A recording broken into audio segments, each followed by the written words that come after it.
Howdy everyone, WarStarcy here, and today I'd like to talk about a game on Steam that was released about 5 years ago. If you're a PC player, you've probably heard about it. I can almost guarantee you've heard about it.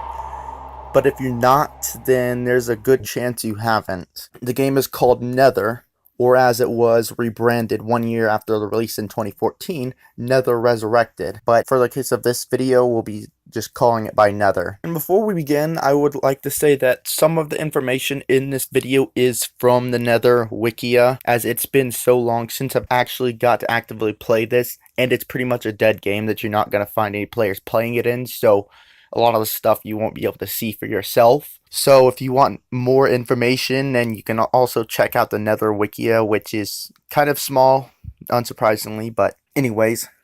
Nether is a game that was released in 2013, and it's an FPS multiplayer survival game that runs on the Unreal 3 engine. It was actually developed by two different developers, according to the Wikia. Vosper Games up to 2013, then Pure FPS took over from 2013 to 2015, and then Vosper Games took back over in 2015 to the current date. And the footage you are actually seeing is single player gameplay, which yes, this has single player, but this game is strongly multiplayer focused. So it is definitely recommended to play multiplayer if you can. Otherwise, it'll be a rather barren and difficult world. Before I get into the actual details of the game, I'd actually like to point out one of the flaws right away off the bat. This game doesn't always run that well. Back in the day before I got my computer further upgraded to where it is today, this thing had lag spikes constantly. It just couldn't hold a steady frame rate or even a decent one. However, even today on my beast PC, it still has dips.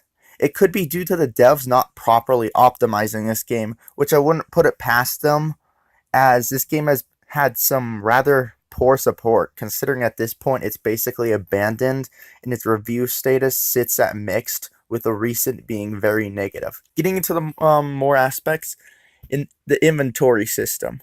Of course, your inventory is server-based, with there being a total of 8 servers that weren't exactly the most stable.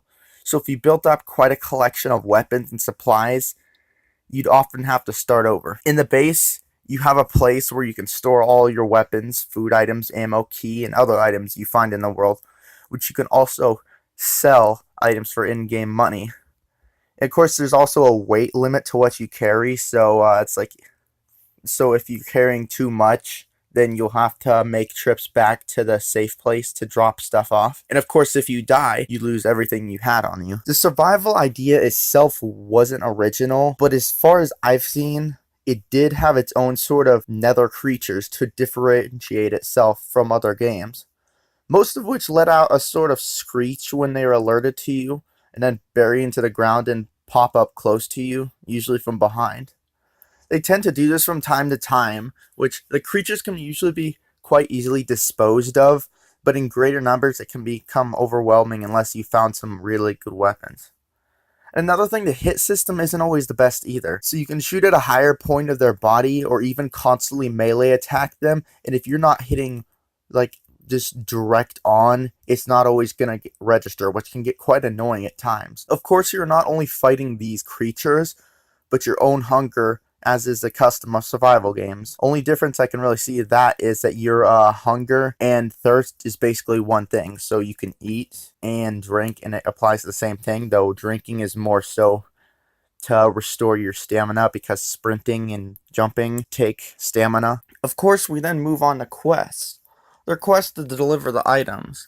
You start off with a tutorial one in the main base, if you choose to spawn there at least, where you get a crowbar and a canned pistol that uses shotgun rounds.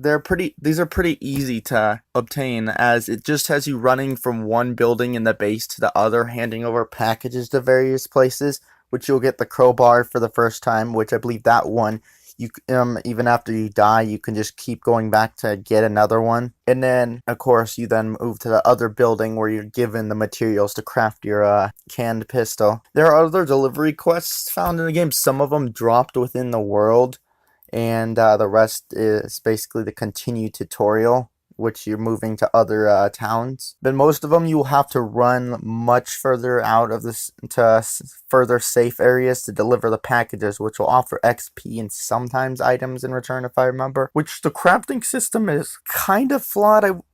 I mean, it does its job, but I mean, it plays a rather unnecessary role in the game.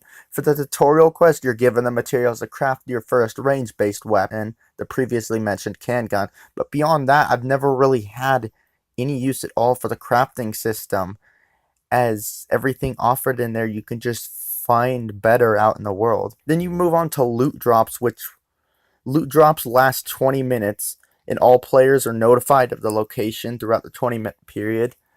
And the thing about that is that multiple loot drops occur throughout the whole 20 minutes, meaning that you'll be sitting there for a while waiting for another one to drop down to take all the items. This greatly encouraged PvP, but back when I actively played this, I was often able to sit around the whole 20-minute period and not encounter anyone due to the low player count or the low desire to actually run to this area where the loot drop is occurring, especially since it could drop pretty dang far out there. If you're in the city and you want to run all the way to the corner of the map, like outside in the open area, it takes a long time, and it was never really worth it, other than logging out and logging back in to try to keep dropping to random spots until you were close enough. However, I did end up having some pretty good PvP fights back in the day over these things. Since you can randomly respawn in the world, or just respawn in a local safe area, I've even had players I've killed try to come back and take revenge on me, which sometimes they were successful. Loot drops are basically a necessity to acquire weapons. You can get something simple as a shovel or even another crowbar, or you can get something as strong as snipers and other guns. You can also obtain stronger healing items and food items from these drops as well. If you actively play this game, the lower player count could have been an advantage, as these drops can definitely set you up much better than just scavenging the world, as the world doesn't have much to offer. Logging out takes about 5 seconds, so this game can be one of those games in which when you're being shot out, you can pansy out and try to find a corner to hide and quickly log out to save yourself from losing all your stuff when being killed, which, while it's a dick move, I can admit I've done this a few times. Another thing, safe areas can be invaded by creatures, which would basically make the area no longer safe. I can't really say much about that though, because whenever it did happen, I tried to avoid that area. And whenever I did end up getting stuck in that area, everybody always got overwhelmed, so I never actually saw the enemies properly taken care of. At one point, this game had microtransactions, which is just one of the many things that contributed to the downfall of this game, but they were later removed. Overall, there are a lot of things that contributed to the game, one of the main things being how developers kept throwing it back and forth to each other, which stalled any progress on bettering this game. It's been abandoned on and off multiple times, but at this point, we can just consider this game as permanently abandoned. I hate that this game had to go through such a rough history and such a cruel abandonment by its makers, as I truly enjoyed the hell out of this game back in the day. I played it for hours upon hours, even inviting my friend at the time to join me in on the adventures.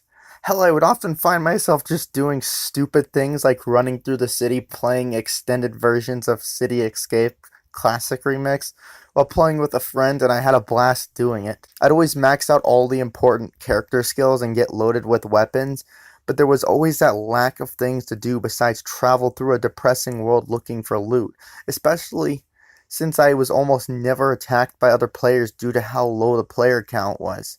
I mean, the city was depressing enough, but as soon as you left it and went into the more open areas outside, it took it to a whole new level, especially since it didn't help that there were lots of bugs in this game, especially in those outside areas, where, if I remember correctly, that's where most of the ones occurred. A few that I remember were getting stuck in places and not everything even being solid. Of course, there was also the hitbox issues, but that was less of a bug and more of something developers just poorly implemented and never got around to improving. Top that off with how unstable the servers were, which I hear that there apparently aren't even any servers online anymore, and you've just pretty much at this point put the final nail in the coffin. Which, if the servers are offline, that means you're just stuck with a single player, which, like I said, basically makes an already depressing, barren world even worse. This game has had an awful history, and had it been more properly handled, I could honestly say that there would be a good chance that this game would still have active players even to this day. But unfortunately, it just seems the developers didn't know what they wanted to do with this game and slowly let it crash and burn. So at this point, it pretty much just sits as abandonware that some reason Steam continues to sell, and people just leave more and more negative reviews to the point where you can go through all the reviews and you can't find a legitimate review pointing out any of the pros and cons of the game. I'd love to see this game come back, but unfortunately I don't even see that happening, as I don't even know which developer currently holds the responsibilities for this game in their hands, as they've basically just ceased all communications with the community, so we've all been left in the dark on the status. Maybe one day this game will make its way back into the spotlight again, but until then it just remains a shadow of the past of back when survival games were the current trend, whereas now it's battle royales, which honestly I can say if this game had survived up to this point, it probably would have unfortunately gone down the cringy bandwagon of battle royale modes. Anyways, I hope you enjoyed a look back at the past of this sort of gem, I guess. I can imagine this game is probably just gonna sit here and continue to rot and until time eventually forgets about it. But who knows? This is War Sarcy on the Game Clips channel, and I'm out.